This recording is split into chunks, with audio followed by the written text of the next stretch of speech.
Welcome to workshop. I've got some housekeeping. There's Galaxy A380. Okay, that's weird. Probably somebody that didn't want to give me their name. Okay. There we go. Okay. Some housekeeping. I only received 3 questions in email. The one was from Daniëlle, and that was actually with the when we did the Q&A the other day. She asked about where do we save, and how can you actually save these projects in a way that's completely important. So I will definitely cover that, because what ends up happening with Resolve, Mika, you're late. What ends up happening with Resolve is all your projects goes to one place, and it becomes a total freaking nightmare. So I think it's incredibly important that we talk about that, and within the first 10 minutes, I'll make sure that that's covered. Then Natalie asked specifically about exporting OMFs and AMFs. I'll do that right at the end, the Q&A part of it. But she also spoke about deleting a blank space. I'm assuming she's speaking about deleting a gap. I'll cover that when I do the editing portion of this. There's one more joining. So we've got 38 people. Okay, let's see. Cool. Whoops. How do I go to the next slide? That would help. There we go. First things first. So in the week, I received a Facebook message from someone, and they asked me the following. They asked me, my Resolve stopped working, and so I'm like, okay, so what operating system are you on? What specs is your machine? What's what? And she had 8 gigs of RAM. Now, if I hear that one more time, people, read the readmes.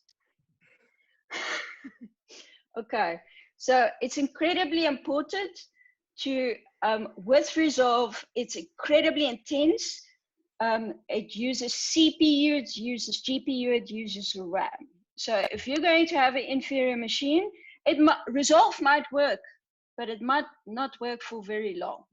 So, so for Resolve 16.2.1, there we go. Mute all. You have to have Mojave and 16 gigs of RAM across the board, except for Linux. Linux, 32 gigs of RAM. Okay, everybody with me? Then you have 2 versions of Resolve. Now, Resolve free version. Hello, Mika. You've got a free version of Resolve. Your output resolution is UHD. Okay, and UHD is 3840 by 2160. Of course, you get flavors of this. The moment you go above that, you need to get the purchased version of Resolve. If you're working with like 4K, 5K, 6K, even 8K, I sort of wonder, why don't you have a dongle? In any case, Resolve is quite beefy as it is, just with the free version. As you can see, you've got collaborative workflow in the paid version. You've got HDR stereoscopic. Stereoscopic just means, you know, 3D. 3D stereoscopic, that's the better way of putting it. And then 3D camera tracking.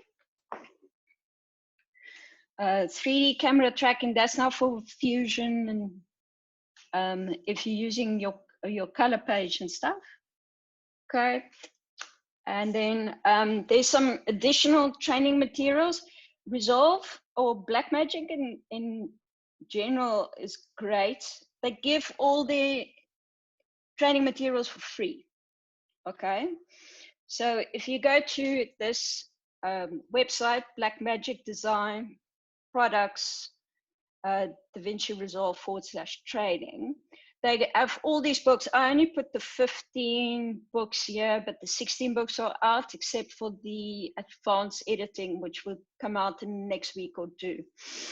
The rest is all 16 books. Oh, somebody want to enter?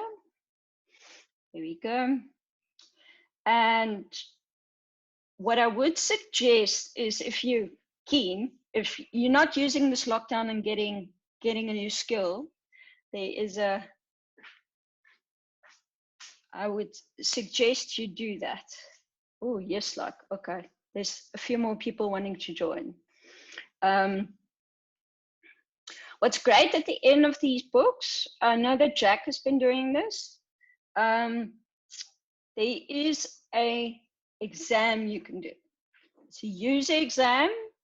It's an open book exam. You have to get 85% to pass this exam. So if you're into those things, you can do that. Just be advised, start with the introduction. Don't go to Fusion and expect to understand how Resolve works from the start, yeah? Okay. Then let's start. I'm just new share. Let's go here.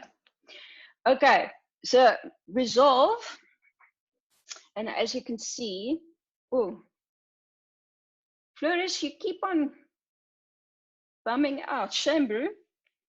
Okay, so to get to Tennille's question, who's got in their Resolve like 1,000 of these projects, like everywhere? Like you've opened up projects before and there's like 10. Happens all the time, right? Okay. And you're working on different things, but you want to save it to a specific location. So Tabo, in your sphere, it would be prudent for your students to say, for instance, save their projects to their hard drive, right? Okay. But if you save it here, where does this go? So I'm just going to open up a project. I'm going to make a new project, save it. Let's call this lesson 1. Okay. And then, of course, Resolve opens. Let me just go to my project manager again so that I can show you. If I right click on here and wait. Let's go to the database. So show hide databases. This is where your projects are stored. Okay, somebody else just joined as well. So if you look over here, that's your local database. So if I say reveal in Finder, okay, I'm working on a Mac, guys. This is where it actually stores it. So like random places, library, application support, Blackmagic Resolve. Now let's say you want this specifically to be on your external hard drive, okay? Now it's important that this external hard drive actually is mounted while you work all the time, otherwise it's a bad idea. So what I'm gonna do, I'm gonna make a new database disk, and I wanna call this, put it on Castle, okay? And I'm gonna call this Resolve projects. So I'm gonna go into an untitled project, and now technically I'm working off my external drive, okay? And if I go file and I go save project, you just call this my first lesson, okay? Go. we go. Okay, so Resolve opens up in the cut page, always the cut page. It's annoying because I never use the cut page. The cut page originally was designed for journalists and more than likely high school students. So my old school way of editing doesn't compute the cut page. So I'm going to only today discuss the media page, the edit page, and the deliver page. Okay. So if I go to the media page, I want you to see that it's broken up into categories. So over here, we've got the library browser, okay? Think of it as your Finder, or your Windows Explorer in Resolve. So there you can see I've got Castle, I've got my Macintosh HD, and it's literally everything inside the Finder that you can see in the library browser. Then here at the bottom, it says no clips in media pool. This is your media pool. And then of course, you've got a viewer over here where you can also see it. So I'm just going to navigate to my desktop where I've put my media. Okay. I was only here for the, no, Richard.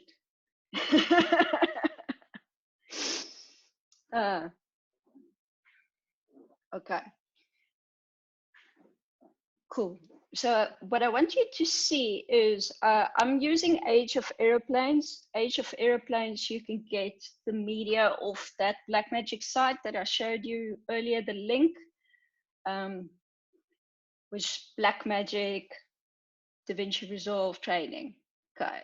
So it's as simple as I can take a clip, okay, and I can drag it in. But what I want you to see is the first clip you ever put in Resolve changes the project frame rate, okay? So what ends up happening is on a shoot, you've got several different cameras and then a shitty little GoPro that's randomly recording in, I don't know, 60 frames a second, and you're working in 25, right? Okay, so whatever you put in the media pool the first time you do this, it changes to that frame rate. So whatever you do, don't put the GoPro in first, okay? And you can't change this afterwards. So it's important whatever you put in correctly, okay? So I'm just gonna pop in a clip. Okay, and here you can see the clip is a different frame rate than the current project settings. So if I click change, it'll change the project. If I click don't change, it'll change to what the project settings is. Okay, so if I click change, that's what I wanted to do, because you want to edit in the same frame rate that you shot in correctly, unless you completely mess this up, which happens about 50% of the time. So cool.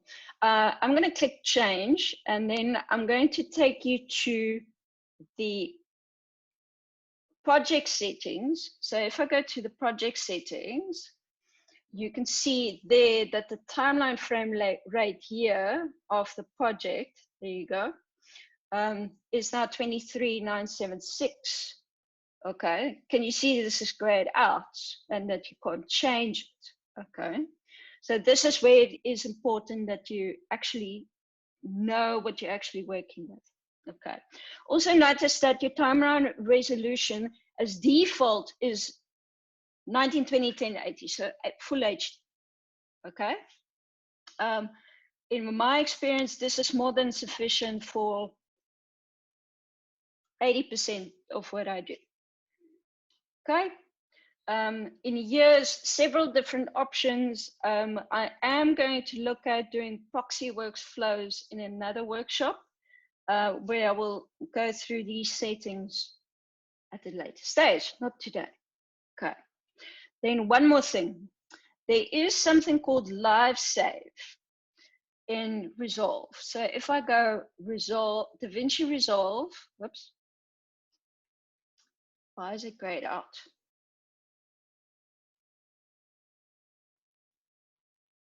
Something is wrong. See? My preferences is grayed out. Oh, there we go. Okay. If I go DaVinci Resolve preferences, it opens up the preferences window. So live save is basically when everything you do is saved automatically. So you don't have to manually have to go Command S, Command S, Command S. Although my muscle memory is to go save all the time. If you go to user and the project save and load, you have to select live save. So that's also a nugget for those of you who don't have this. It's very important, at least in my experience. If Resolve crashes, the last thing you did would have been there, saved. So this helps if you've worked for 2 hours and you forgot to save. Okay, cool. What I want you to also know is if you want to bring media in, you can literally just take a folder, drag and drop it, boom, everything is there.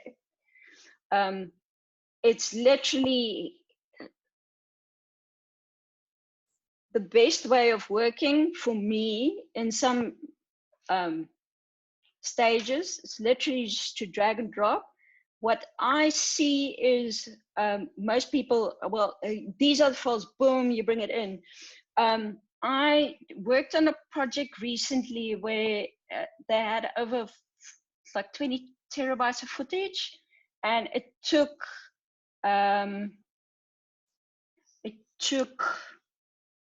maybe 20 minutes for it to actually update. So the more you actually drag in and import, the longer it'll take. So just be aware of that. Michael Kruger, how's it, mate? Will you be covering restore from live save? No, I won't. I only have 90 minutes, bro. Cool. Okay, so now I imported everything, and I now want to look at what is available here. So I double click on a clip, and I can actually look at it in this window. Let me just try. I'm sorry, I'm fighting for screen real estate here. Okay. See. Okay. So I can actually look at some of the footage in the media page. I'm not editing, I'm just looking. So this is great for where you have to organize and stuff. So what I want you to see is that in the media pool, you've got a master bin over here, there on the side. Every single project will have a master bin. Every single project, okay? That's just how Resolve works. But if I right click on the master bin, I can say add bin. So in other words, I can make my organization completely just in the media pool. So I can right click over here and I could say add bin. I'm going to call this interview because this clip looks like an interview, right? Okay. And it's as simple as drag and drop, drag and drop. Okay. Drag and drop.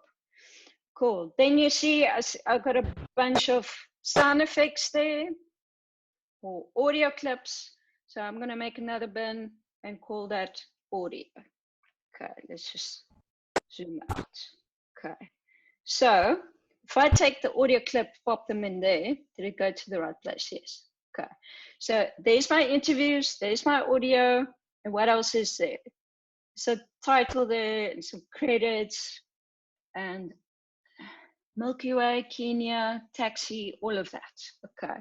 So that would be B-roll, right? Or cutaways, depending on what you want to call this. So I'm just going to make a B-roll here. And I'm going to make a titles. Okay. B-roll, titles. Okay. pop that into B. Okay, nice and my assistant editor's brain says, okay, I'm happy with this organization now. I'm okay to start editing. So if I go to my edit page now, I have a small little media pool here. Can you see that that looks similar to this over here? Okay, so media pool exists in the edit page on a smaller scale, okay, because I've got media pool selected. You can see that there. Got interview, audio, B-roll, title. So the bins that I just created actually exist there as well. Okay, I'm just going to go back to the media page because I want to show you just one more thing. Can you see over here, I am on my icons and I can also have this in list view. So it's subject to how far you want to take this. Okay. Luckily, when you do have this in list view, let me just go to my B-roll, you can actually organize this to time code. You can organize this to clip name. So depending on how far you want to take your metadata and organize everything that you used to seeing in Avid, seeing in Premiere, seeing in Final Cut, you can actually see in this area over here. To the right, and I'm fighting for screen real estate again, to the right, you've got your metadata, and depending on what you set your metadata at, okay, clip details, depending on what you set your metadata at, you can actually add descriptions, comments, metadata, if you're into that, those sorts of things. We're not going to go into that, but I just want to mention that that's available. Okay. Okay. Any questions on the media pool page? Media pool. What's the purpose of smart bins? How do they relate to the bins above? Simply keyword groupings. The smart bins here at the bottom, that's what you're talking about, Andy. It's like a filter. That's the best way I could put it. Basically, okay, let's say, put that there. Let's say keywords. Okay, I call that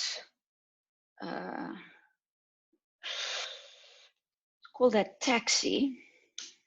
Okay, so under keywords, it would have created a smart bin according to that keyword that I just did. So you're absolutely right. It's like a filter, but you have to set it. And if you haven't set it, the smart bin won't exist. So you can actually set it for roles. You can set it for any metadata you want. Yeah, let's say you've got different types of cameras. You can even set that as different types of cameras. So it becomes it's lovely, but if you don't need it, you don't need it, right? Okay. Okay, bingo, thanks. Cool. So I'm going to move on to the edit page. And what I want you to see in the edit page is you also have icon view, like we had in the other window, and we've got list view. Okay. The reason why I use icon view here is because I can scrub to look at my footage. Okay. And this is not something you put on and off. It's there. Okay. And in Premiere we call this hover scrub. In Final Cut we just call this scrubbing. No, skimming. There we go. My brain is full of different types of NLEs. So what I want you to see is if I double click on any clip, it loads it in the source monitor, which is this over here. So think of your media pool as being where your media sits, and if you want to access the media, you can use it there. If you're fighting for screen real estate and you only have one screen, then of course it makes sense. Depending on what you do, you don't have to see it. Okay, so look here at the top, you've got media pool. You can switch it on and off. If you look at the effects library, you can switch it on and off. If you look at the edit index, this, by the way, is one of my favorite features. If I'm looking for stuff like markers, I find it in here. And then the sound library. Okay, the sound library, just by the way, the pain in the bum, because you can add the sound library, which you can download off the Blackmagic site, but you can't see it. You have to search for something random in order for it to come up. So I think there's a little bit of more work to be done here, but let's see, maybe they come up with something else. Okay, so as you can see, I don't have anything at the moment selected here at the top, but what you'll see is the moment I click on media pool, it brings it up. Okay, so to the left here, I've got my source monitor. To the right here, I've got my timeline view, and of course the bottom is my timeline. What difference between version 15 and 16, Stefan, is most of these icons look exactly the same. So there's no real, unless it's like a small little feature that has changed, there's no real difference between 15 and 16, unless it's underneath the hood. Okay, I'll mention where we'll go to. Okay, so I'm going to double click on a clip, and what I want you to see is I can play. So spacebar. Let me just quickly switch this on so that you can see my keystrokes. Okay, and so in this film, making a documentary about how they. Okay, I take it you can't hear my computer sound, can you? Okay, we can. Great. Okay, so I don't need to go click on something else again. Okay. Yeah. So in this film, making a documentary about how the airplanes changed the world, it was really important to go out and shoot the real world and how. Okay, so you can hear that's an interview, and of course I can start building my film now after I've gone through. I'm just going to select a small portion of this, and what I want you to see is, like with all editors, I go in this film, making a import, documentary about how the airplanes changed the world. are we looking at importing shortcuts? Khalid, I'm going to write this down. Shortcuts. And I'll make sure that it's covered in the Q&A later, yeah? Okay. Cool, so there you can see, I must say that I wish that there's a bigger icon, but the little dot there shows that your endpoint is there. And if I go out point, that is where the out point is. If you look, can you see that has not been selected? This has been selected. So that's your endpoint, that's your out point. Okay. Now, usually if you're under 30, you would more than likely go click, drag, boom on the timeline, right? If you're above 30, you more than likely will click, drag to the timeline viewer, and I'm fighting for screen real estate. Right, there you can see I've got an overlay in my timeline viewer that says insert, override, replace, fit to fill, place on top, append at end, and ripple override. Okay, so depending on what you do, puts you in a certain category, in my view, but that's just the shortcut for this. I think is, let's see, I think F10, F9, F9 and F10. I'm on a laptop, so I don't even have those F9, F10 buttons anymore. I've got this weird touch bar at the top, and it's decided it's not showing me F9, F10. I suppose I can switch it on somewhere. Cool, so I'm just going to drag it to my timeline, and whatever you drag to the timeline, of course, creates a brand new timeline. If I wasn't supposed to do that, and you want to do it the old school way where you create your own timeline, you would right click, you go timeline, create new timeline, Command N or Control N if you're on PC. Click there, and I'm going to call this my rough cut. Okay, and of course it'll start the timeline. I want you to see over here in the timeline, you've got the V1, A1, and then on here to the right in the timeline window, you've got the timeline selected there. If you have several timelines, you'll have a drop down here and you can select them. I do find on the one project I worked on, I probably had about 100 of these, and I ended up making bins and bins and bins because I didn't organize it well. I had to stop myself and organize. Okay, so I'm going to drag it to my timeline. Notice when you drag and you drag it to certain places, it will add more tracks. Okay, so it's very intuitive where you're selecting where your mouse goes. There we go. Okay, could you press Function key to access shortcuts on your laptop? Let's see if I'm there. Yes, it does show in the, Michael, it does show on my touch bar at the top. It does come up. Thanks for that put. Okay. What I want you to see in the timeline is that on here on the left, you've got timeline view options. So I like to see like a small little icon of what I'm looking at, not just a random name that doesn't make any sense to me. And I want to see the waveform. Okay. So if I go here to the timeline view options, I can switch my timeline view. There we can see a nice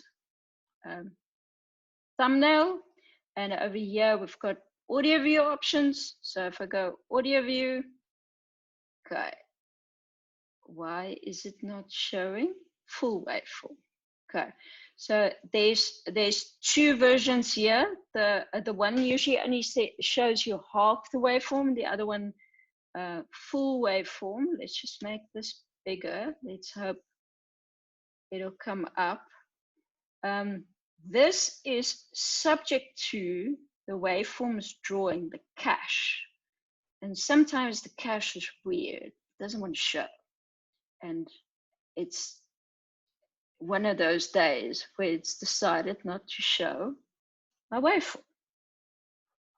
Danny, once you go to the timeline options, the viewing options, top right, under the very first column, go one right, another one. This one? One more. Yeah, there we go. There we go, well done. Thanks. Jack actually just did his exams as well, so you should be doing this class. Okay, so what I'm going to do is I want to show you, usually what you can do is you can add some B-roll to the top of this, right? So I'm just going to take this clip, go in point, out point, and usually what you would do is you would click and drag this down and add it to the top there. But what I want you to see is when I did the drag to the timeline viewer, you would see I've got my usual suspects, my insert, my override. Notice when I say insert, it goes, makes a cut, and then it squeezes the rest out of the way and moves it along the timeline. For go overrides, it just goes, sits on top and deletes whatever was there.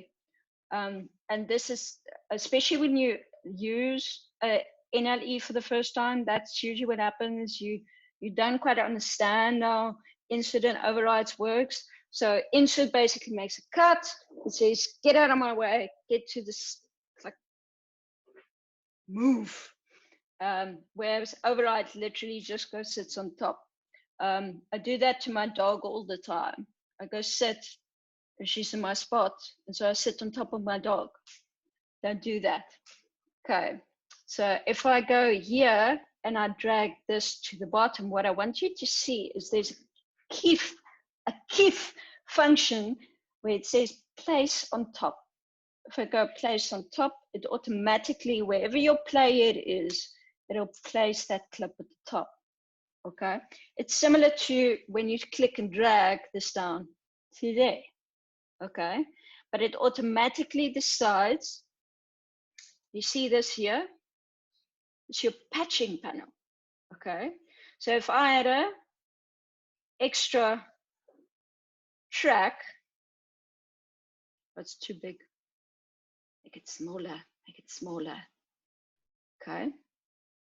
If I had a V2, I actually watched Mika the other day patch in Resolve, and I was like, it's so old school. And I realized that there's editors that actually think about patching. So if I patch it to there, and I say place on top, it still would go to whatever the highest level is and place there. Okay. But, so Natalie, you had a question about blank spaces. So let's say,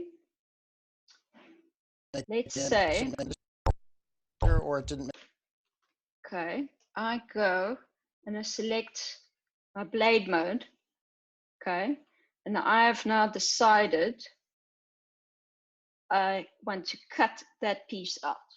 Okay, notice the stitch here. Okay, it's called a through edit. And I'm just going to go back to my selection mode. Always go back to your selection mode, which is your arrow. Otherwise, what ends up happening is this. Ding, ding, ding, ding, ding.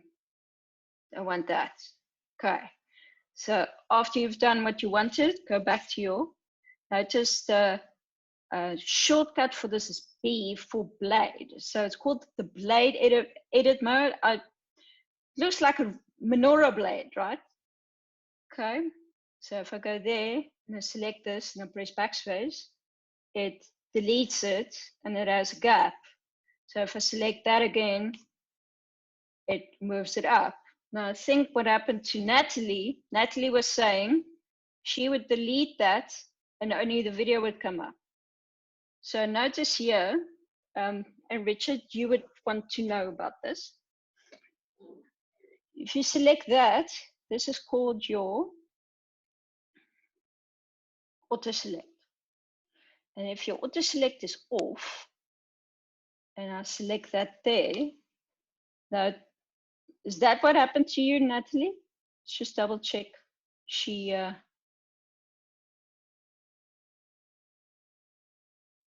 looking at where the chat window is.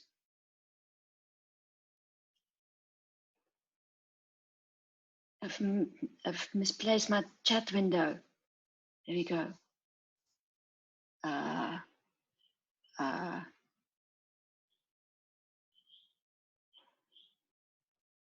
There we go, chat.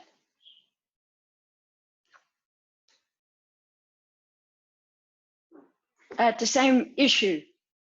Glad, so, okay. So that was your auto select. Okay, now what is auto select good for? If,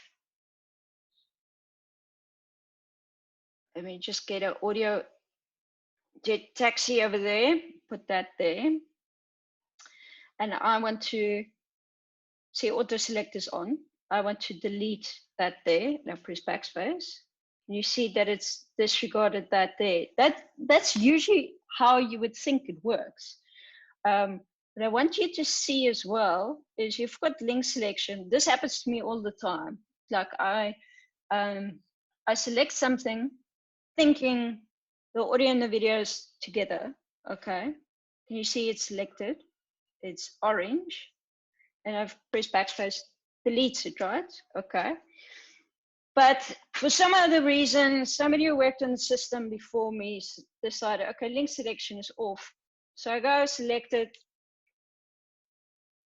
I need the video gone because the audio is not linked to the video anymore. Okay, so that's where link selection is. Okay, I usually work with link selection on, so that's important. Okay, and then what I want you to also notice is if you go to any side of the clip, you can click and drag. Okay, this little icon here is called rolling. Okay, oops, clearly. Rolling left and right. Okay, can you see both sides of that is selected? Okay, if I go to the side of it, can you see only one side is selected? So I'm only affecting one space. If I go to the other side, I am only affecting that space. So I'm trimming depending on where you hover your mouse. Okay. Now, there is another function called the trim edit tool. Okay, trim edit mode. If I go trim edit mode and I do the same thing, can you see that it's scooting up whatever's in the timeline? So it makes it shorter, it brings it, deletes the gap at the same time, if I can call it that, or it extends it. So it works brilliantly for those who are used to rippling. Okay, rippling. So this is what rippling is. But if I move my mouse to the center of the clip, okay, I want you to see that I'm slipping now. Okay, so it's subject to the position of your mouse. Okay, now to demonstrate, I'm just going to create a brand new timeline. Whoopsie. Okay, trim. And I'm going to take 3 clips. Okay. Notice my shortcut I used now was Shift Z. It brings up, oops, come on, Alt. There we go. Shift Z fits to the window. Okay.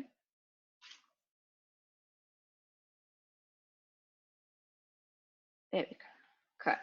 So now I've got 3 clips there. Just going to take the 3 clips again and lock this one so that you can see before and the after.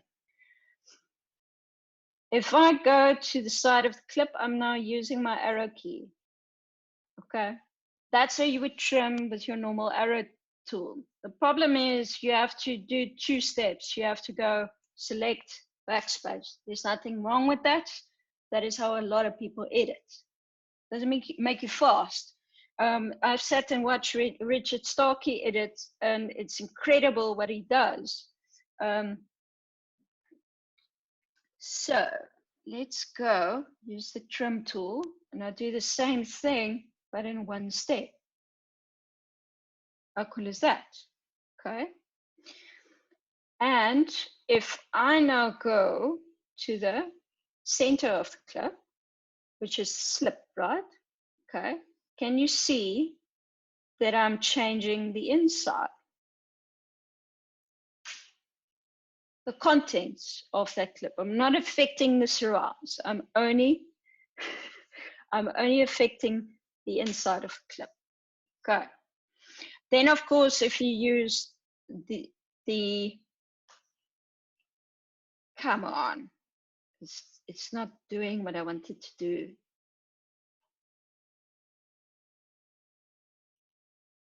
So that's slip. Come on.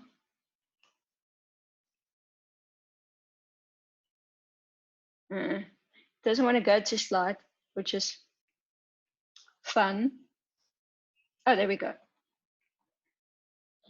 If you go underneath the line, you see that line there? Go underneath the line. I move the clip, but it's affecting the surrounds. I don't know if anybody who's ever used slide. Use slide? No? Sometimes? Pretty sure there might be somebody who uses slide, but anyway, okay. Cool. For those of you who are into the markers, shortcut key for marker is M. Okay, but be careful if you've got a clip selected and you press M, the marker goes to the clip, not to the timeline. So if you want the marker to go to your timeline, press M, make sure nothing is selected. Okay, now I made a comment earlier specifically about the edit index. And if you go to the edit index and you go, it actually shows all the clips that's on the timeline firstly, but depending on what you select, if you go here to your settings and you go to show markers, it shows you a list of all your markers. So let's say you've had a viewing with your editor and you go, marker, okay, I need to do something here, I need to do something here, I need to do something here. You put markers, your list goes up and you can navigate quite quickly through it. It is, I mean, on a long timeline, this actually makes a lot of sense. Okay, we're able to extend the marker to fill a large part of the timeline. I'm not sure what you mean, Cody. You mean like a span marker? Is that what you mean? Like an into-out marker, is that what you mean? You can, but I don't for the life of me, and would, no, it doesn't want to go. There is a shortcut for it, I'm pretty certain. Can I get back to you on that one?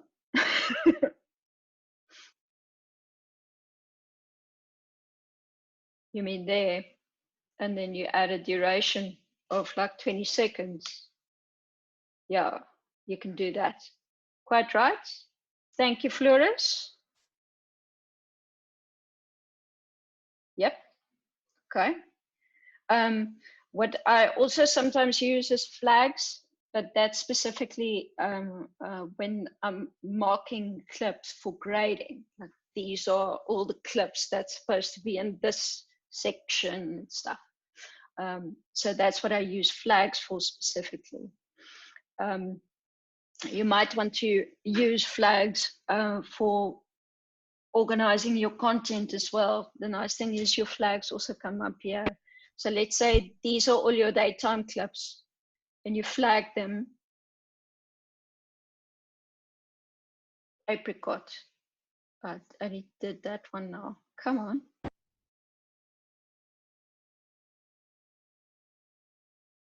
There we go. See, it flags those clips. Quite nice. Does help. Cool. Then when it comes to your effects library, so here, everything is bunched together. So you've got your video transitions, you've got your audio transitions, you've got your titles, your generators, your effects. Notice that there's not much effects, okay? You literally, the effects is not in effects. The effects is in open effects, okay? So under open effects, this is where you find your blurs. Some of the stuff that I use is Dead Pixel Fixer. That's one of my favorites. I had to use it the other day. So as you can see, there's quite a bunch here. Notice if you do search for something, you have to make sure that you got the right category selected, otherwise it won't. So in the toolbox the other day, I typed in blur, okay, but I only came up with blur dissolve. I want a Gaussian blur. However else do you explain? So I go blur. There's Gaussian blur. Okay, so I'm going to do that. I'm going to check Gaussian blur on there. And what I want you to see is on the right-hand side, you just give myself some screen real estate again. On the right-hand side, you've got an inspector. So on here, we've got metadata, we've got mixer, and we've got the inspector. Okay, and the inspector is whatever is selected. So if I select that clip, that is what it inspects. That's the information it gives. Notice on the timeline, when you've got an effect on a clip, it shows effects over there. And if you select the clip in the inspector window, we've got video, we've got open effects. Okay, and here is where we can then affect the effect. Okay, we can keyframe here, all those sorts of things. I'm just going to add a title as well, because I want you to see what happens when we've got a title. Titles. Okay, now it's important that you notice the ones with the lightning bolt is fusion titles. Okay, you want to see your complete computer go, you use the fusion titles, unless you've got a supercomputer or you have lots and lots of time to actually go mess with the fusion titles. Okay, but just for something cheap and nasty as a placeholder, perfect, I just go and I use text.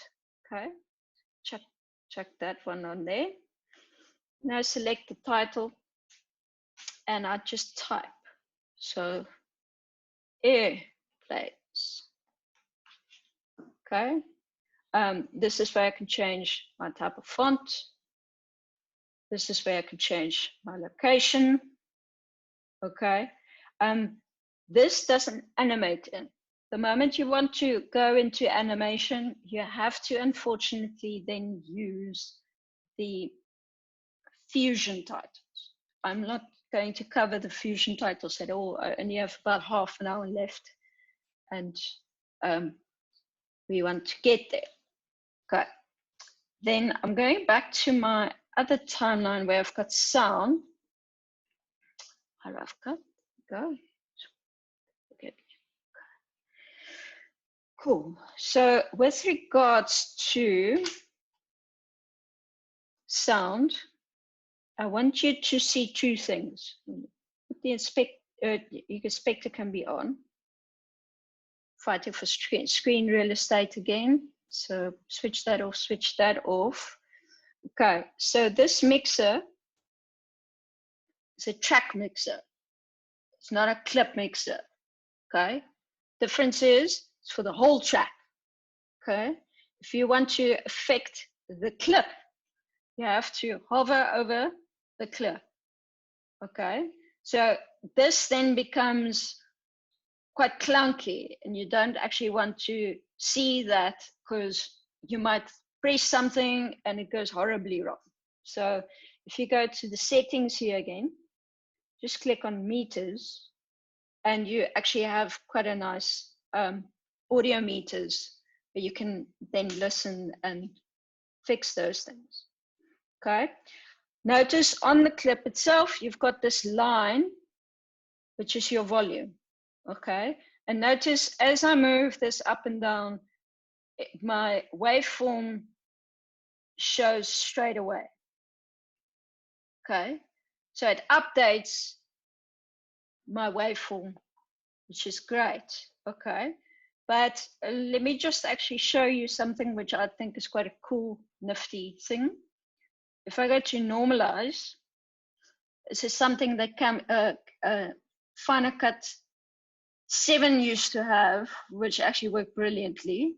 And then they took Final Cut 7 away from us. Okay, so no, is it that one? Yes. So let's say sample pick, click normalize, and it automatically sets the target. Now notice what's the clip volume there? 11.50. Okay. So it actually, if you want your peaks of your sound to be at a certain level, it does help, makes you quick. The volume adjustments show relative adjustment or absolute adjustment, sorry. Half of the chat window is off my screen, Michael. The volume adjustment shows relative adjustment, absolute adjustment. Let me break it down, okay? If you're watching DSTV, you have volume on your TV, and then you have volume on your DSTV, okay? When my father was still alive, he would phone me and he would say, I don't have sound on my TV and I've taken the TV remote and the volume is at its highest and I can't hear. It's because the DSTV remote volume was down, okay? So think of this clip as the DSTV remote volume, okay? This volume that I've got there is relative to this specific clip. Does that answer your question, Michael? Relative to a clip, not absolutely. So you're basically saying, if I make this 8 decibels, it doesn't mean that this plays back as 8 decibels. It just made that clip 8 decibels louder. Make sense? Okay. Thanks, God. If I hold the Alt button down, what I want you to see is there I can add keyframes. Now, when it comes to audio, you can't have one keyframe. You have to have 2 keyframes, because otherwise, if you have one keyframe, all you're doing is you're adjusting the volume, okay? If you have 2 keyframes, you're adjusting, there we go. You're adjusting from something to something. Think of it as an A and a B point. So you go from home to work, which we're not allowed to do. Think of it as going from the TV room to your bedroom. That's about how far we can go at the moment. Okay. Then if you go to the side of the clip, notice these white sliders on the side. Those are faders, okay? And in other words, you can fade that up. So instead of having to go to your effects library and then having to go to your audio transitions and getting a transition to put in, this is a quick and easy way of adding a transition. Okay, now let me move on to the deliver page. But before I do, does anybody have any questions? Yes, absolutely. Danny, can I ask you just, if you want to set it up like Final Cut Pro and get rid of the source monitor, is that possible where you can scrub in a bigger thumbnail so that you can just paste from the thumbnail view directly onto your timeline? So if you look at my screen, you've got this, unfortunately, you can't see it when the inspector window is on. So just put your inspector window off. And you can, you see this little block here that gives you single view. And then if you've got your media pool open, you can make your screen real estate for your media pool bigger. Does that answer your question? Yes, can you get in and out points from those thumbnails and just paste directly when you're scrubbing from the media pool? Absolutely. You can go to a clip and then press, whoops, sorry. You have to make sure, can you see that line? Yeah. Mm-hmm. Okay, so if I press play, come on. Oh, is it playing there or is it playing?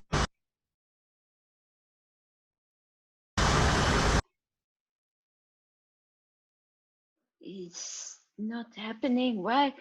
All the stuff that I want to do doesn't want to work today. It's gremlins.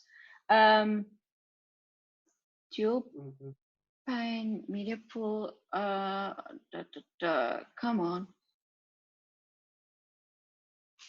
It's fun. Yeah, I'm getting the gist of it. Yeah. And I do know that you there you can see I've made it in and an out point there. I'm kind of perplexed that you can't press play. I think it might be because I'm now in single view. See there. So if I go in out point there, I can at least see that it's playing back. What now it's working. It's because I was in single view. There we go. Okay.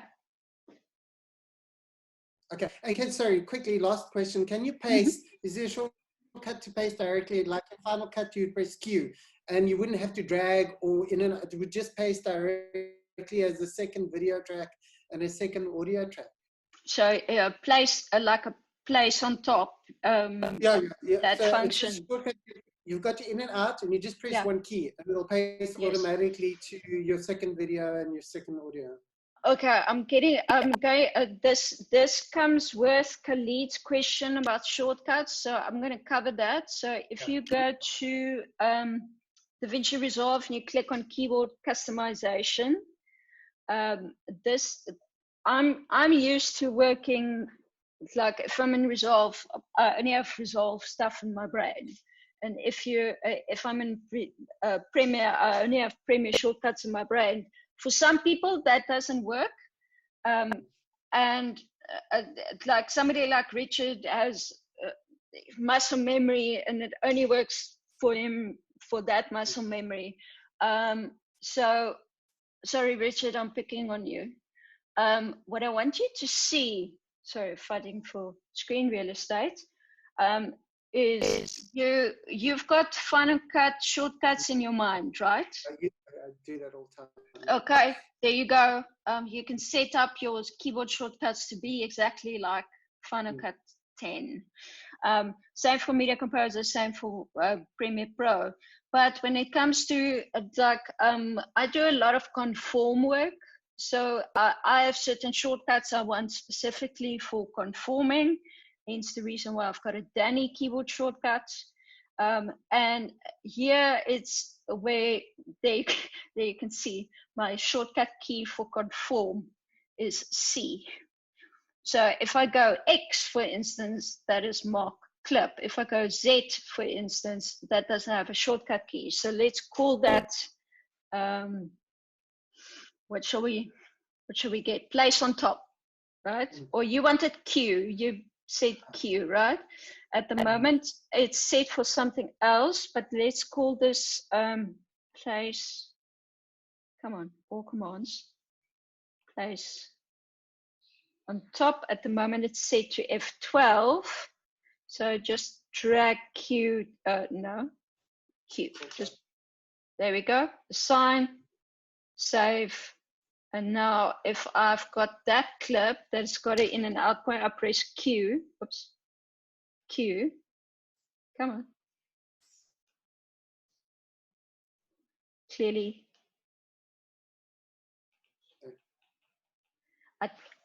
I'm not sure why it's not working. Don't worry.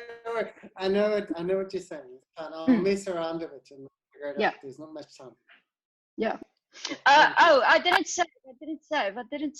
That's why. I didn't save. Did I? Q?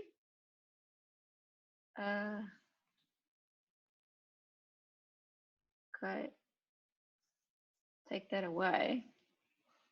So there. That's on top.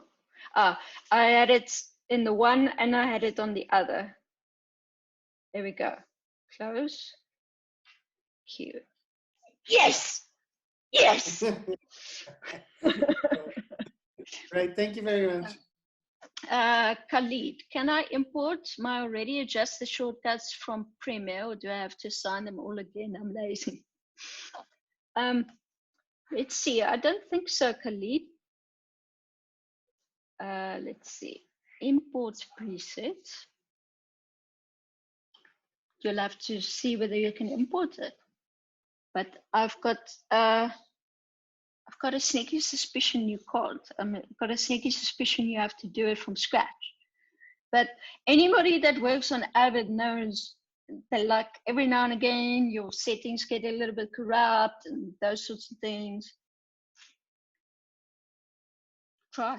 Let's see. I don't have something saved that I can check for you, but there we go. Cool. I'm going to move on to the deliver page now. So I've just made this wonderful edit, which it's not.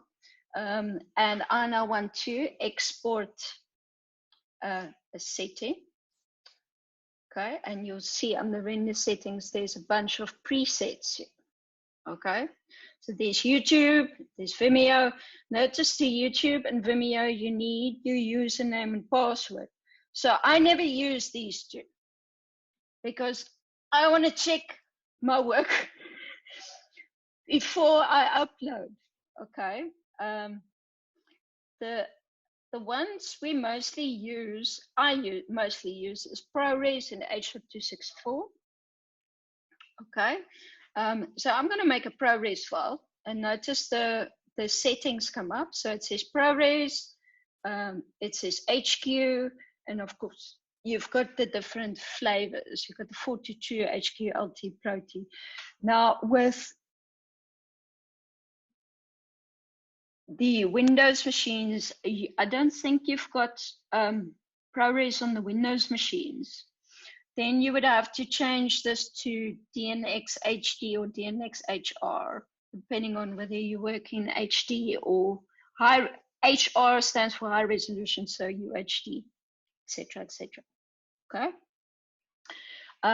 Notice under audio that this is important. Make sure that it's selected, because half the time people forget to switch that on. I've made a mistake once where I've done the export and I didn't select the audio, and when I checked it, I had to do the freaking export again. It's a pain in the bum, so make sure that that's on. Then the next thing, which is quite important, I've now already named my timeline what I want the export to be. But if you want to give it a custom name, this is where you would put it. So my first export. Okay. And notice over here at the top, it says browse. So that's where it would go to. It won't export anything until you actually give it a location. So I'm just going to put it here to a export folder. Okay, save. And then what I want you to see here, this is important. So there's a two-step process. So we set the settings and then we click add and then you click start. So it won't start before you click start. Okay. The nice thing is let's say I wanted to make a ProRes, but I also wanted to make a H.264. So I'm going to make that.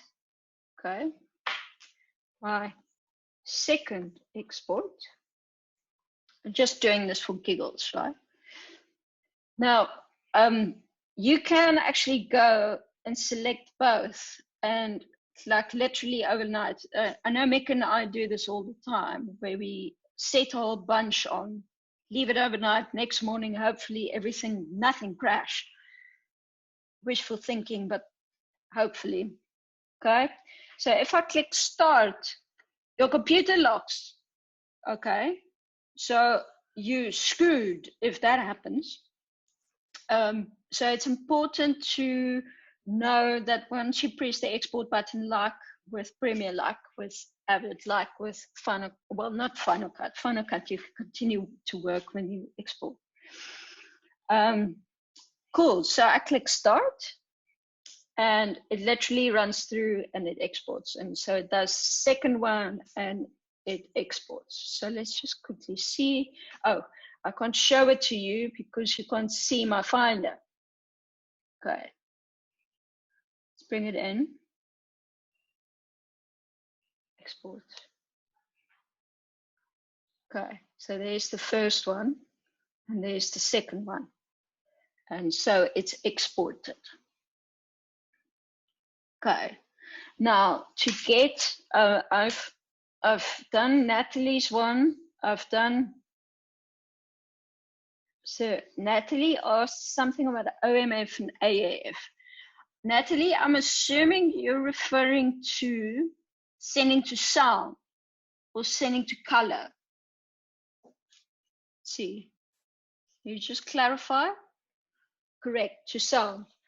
I don't have a very good answer for you for that one.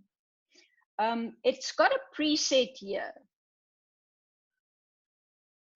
Fighting for screen real estate. Pro Tools. Okay. But this doesn't work. So what actually happens if you go look here, it actually exports video.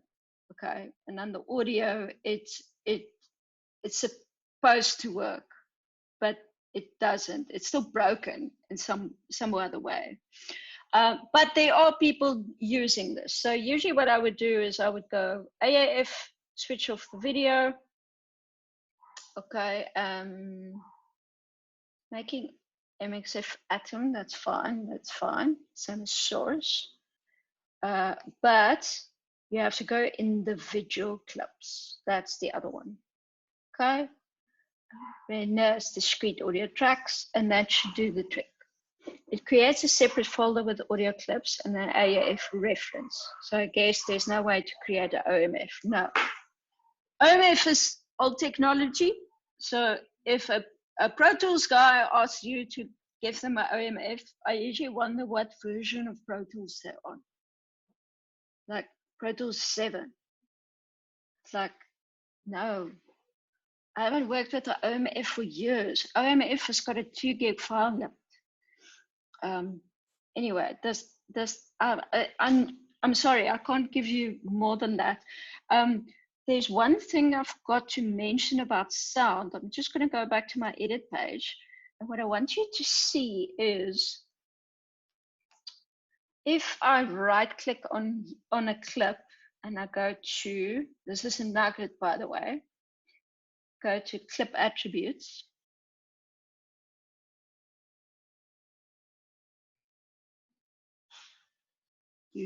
I don't have a dual monitor, Niels. If I go to audio, you can actually set your source channel here. So let's say you're only hearing out of the one headphones. Over here, you just put it to mono and you set what channel there. Now, when you're sending to sound, this is where it gets tricky because you want to give them as much as possible. But most of the time, you would select the best sound option. Michael Kruger, is there an option to export AAF with handles for audio mixing? That was basically Natalie's question, Michael. So if you go to the deliver page, it's supposed to, under Pro Tools, work. Okay, let me just quickly look there. Advanced set, wait. Audio was settings. There is a frame handles here. But in my experience with the frame handles, so you can put 12 frame handles there. Sometimes what happens is it gets a little bit mumbled. So it's okay to send to sound this way if it's quite a basic timeline. But I tried this on a docky that I edited in Resolve, but this was Resolve 15. Apparently they fixed it, but I know Barry Strick, are you on this call? No? Yes. You tried this and it didn't work, right? Were you on 16 or are you still on 15? No, not well. Okay. So there you have it, folks. Sending AAFs still broken. I will write to Blackmagic again and say, please fix it. Fix it. Okay. Not well on 16. Exporting XML to send to editors. Do it here on the edit page. Okay, so there's a trick to it. So let's say you're sending this to color, say to the baseline, because you would grade this in Resolve if you've got the capability. Let's go to where my timeline is, which is this one. You would right click on it, export. Okay, now if you're sending to the baseline, for instance, you would generate a new AAF there. If you're exporting to, let's say, go to Premiere, you would go export there and select AAF, sorry, XML over here. Does that answer your question, Tommy? Is it possible to open FCP10 projects? Only if you've exported an XML out of FCP10. Cool. Any more questions? It is accurate. Is it accurate? Yes, it is. Actually, we've, on plenty of occasions, if I've taken something from Premiere, something's always whack. If I take something out of Avid, 90% conforms. If I take something, and I'm not saying into Resolve, for instance here. If you bring something from FCP10 into Resolve, I almost want to say 98% is accurate. Pretty, I mean, out of everything, I think what more than likely has happened is a lot of code is similar.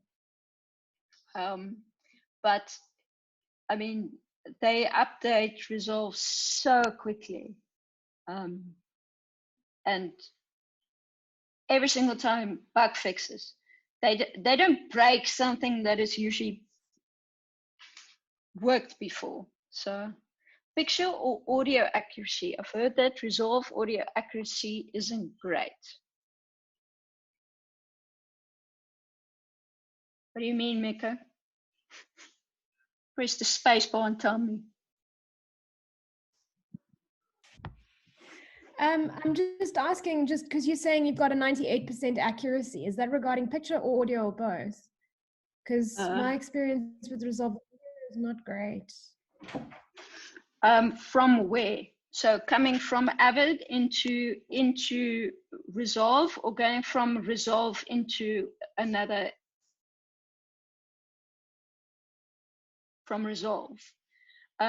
Yes, from Resolve. Oh, I think Natalie and who else asked? Michael also asked about getting stuff out, or audio out of Resolve as an AAF is always an issue. I've never had it work.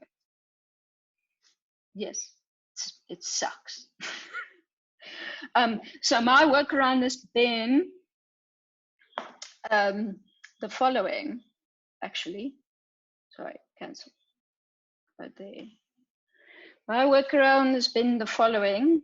I don't export the audio. I export a WAV file, and I export as many channels as I've got in my timeline.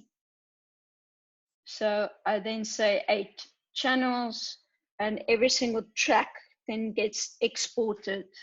It's not the best way, but it's a workaround for the sound guy. So if I export now, it'll export 1, 2, 3, 4. I only have 4 channels, so maybe I should just go 4. Source name. There we go. Start render. Show you. Okay. And what it's done, it's a whole bunch of audio files. See, then makes it's a way to work, but it doesn't work that great. I know what I did wrong. I made it individual clips, and I shouldn't have done that. Let's see, why does it not give me single clip? I just hate it when that happens. Okay, switch that to off. To wave, single clip. There we go. Sorry. All timeline tracks.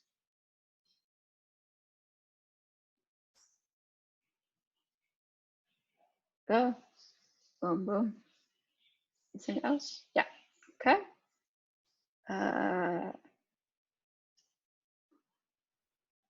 Gonna make a new bin. There we go. So that's a stereo, and that's a stereo. So it's taken what is in the timeline already, but you don't have handles. So, and it's not individual clips. The sound guys hate this, but it's a workaround. Let's just go, where's, but with no handles, not great, yes. I need to export the UHD master. This now Candice. Would you suggest I finish grade and resolve and go back to FCP 10 for master, marry with the mix? You can do it wherever. You can do it in Final Cut 10, or you can do it inside Resolve. Depends on what you feel comfortable in, Candice. But you just export the AAF and the audio guy ignored the video. Are you referring to this Pro Tools preset, Tommy?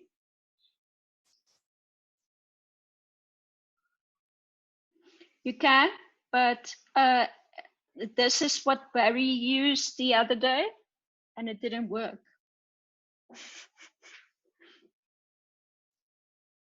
So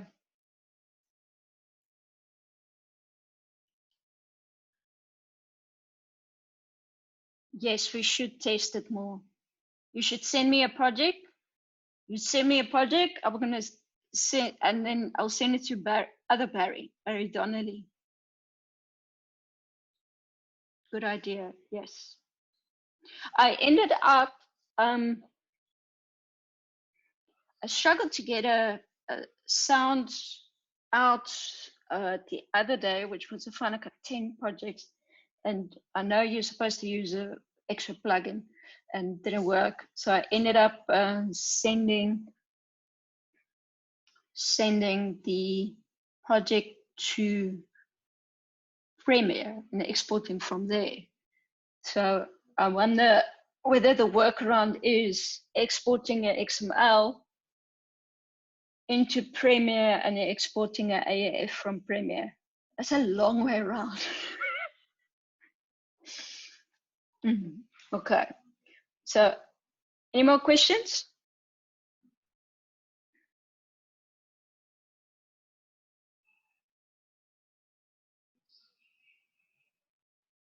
You must be so bored of me right now. Okay. I have I done all the questions? That was yes. we'll email some Fusion questions. Yes, Tommy. Just to confirm, do you need to buy additional hardware to play full screen on the second monitor? No, you just go Command F. Daniëlle, are you referring to a breakout box to a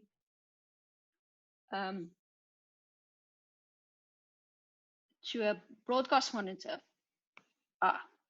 Yes, then unfortunately what you need to do is you need to have a black magic box. So the reason why Resolve is free is they want you to buy their hardware.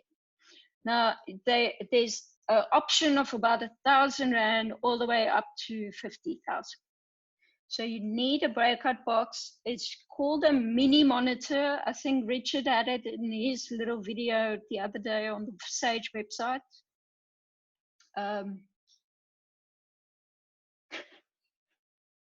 Barry, tell me, do you actually Google that right now? Or do you know that off by heart? Yeah. You bought one a month ago. Okay. Yes, I've got the Ultra Studio 4K. That's what I use. And then on my new Mac, I've got a Deck Link, which is one that you actually put inside your computer. So if you're building your own PC, you can actually get one of those PCI cards inside. Do you know if Resolve will export the alpha channel with ProRes 4444? I haven't tried it, Michael, but I assume if you export QuickTime, that's interesting. Oh, that's why. ProRes 444. That's the higher quality one. It doesn't give you an alpha channel option, but it technically should. So I don't know for sure. I'll do some tests and let you know, Michael. Okay.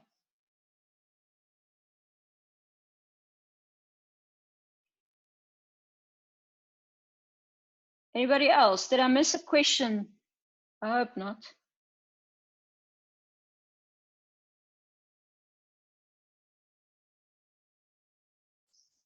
There we go. Export alpha tick box.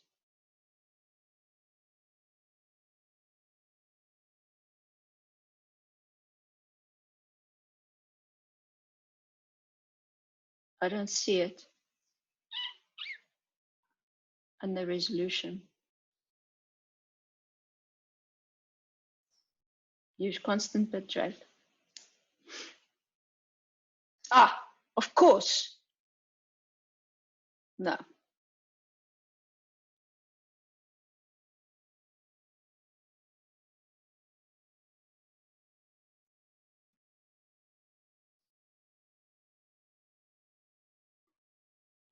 ProRes Quad 4. Besides the integration, I think the moment you go to ProRes Quad 4, it more than likely assumes you want alpha. So, but Mika, you're right. For that, Stefan, that's a difference between 15 and 16. There's a button here that you're supposed to tick, which of course I don't have. Besides integration with color, is there any advantage of editing DaVinci Resolve over Premiere or Final Cut? It's free. It comes with Fusion, it comes with color, and it's got Fairlight as well.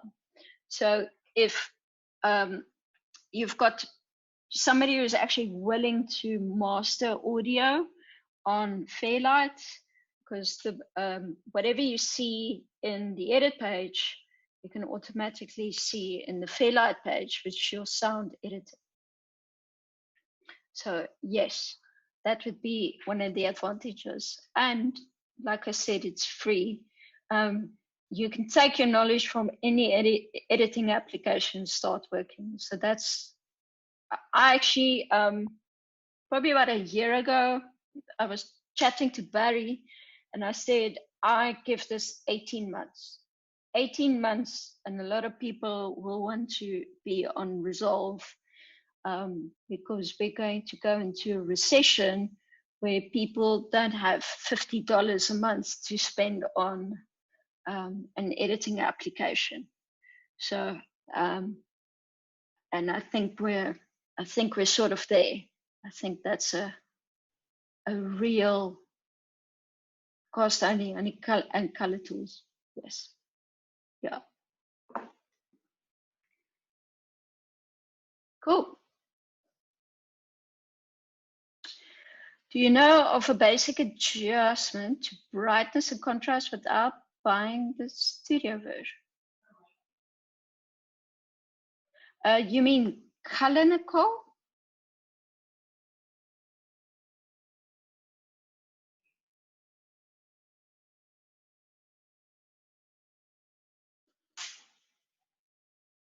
Because I'm on the free version here. Let me just show you. I'm on the free version here, and I can do basic grading. Oops. I can do basic grading.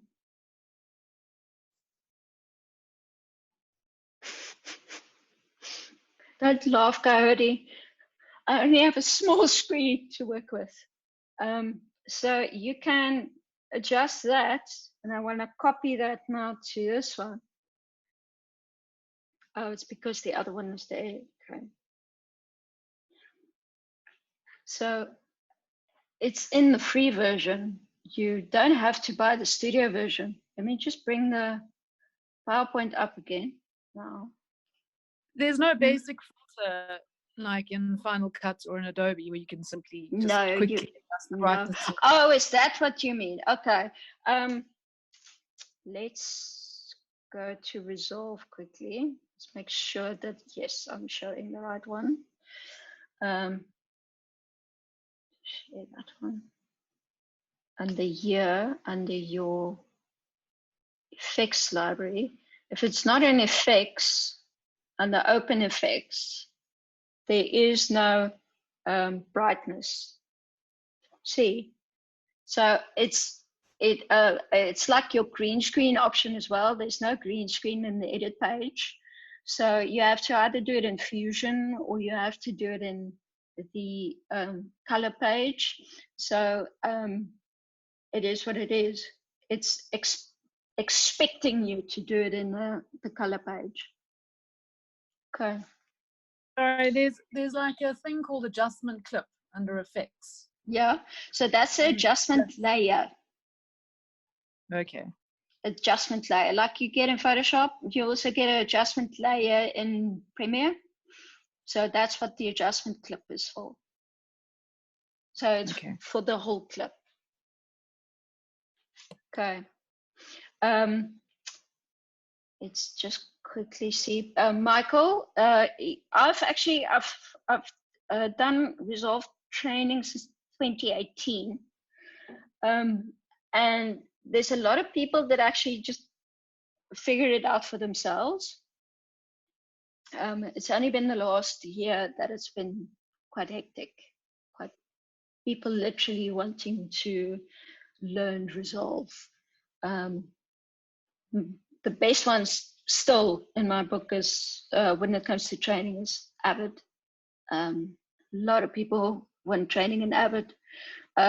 There's so much teaching tools available for Resolve, so you don't necessarily need me because you can Google and you'll find teaching about it everywhere. But that sort of, thanks Anna, thanks for being here. Okay. Cheers, Elsa. Okay. Yes, thank you, Jack. That's the training materials. Yes, you can do all of those training books and actually learn a heck lot. Cool. Okay, guys. Well, hope to see you soon. The next one, I think I'm going to do about proxy workflows. Mark Bierkus, I hope I pronounced it correctly, mentioned something about proxy workflows the other day. If you have any queries or ideas for another workshop like this, let me know. Okay, guys. Cheers. Thanks, Danny. Cheers, Jack. Bye. Bye.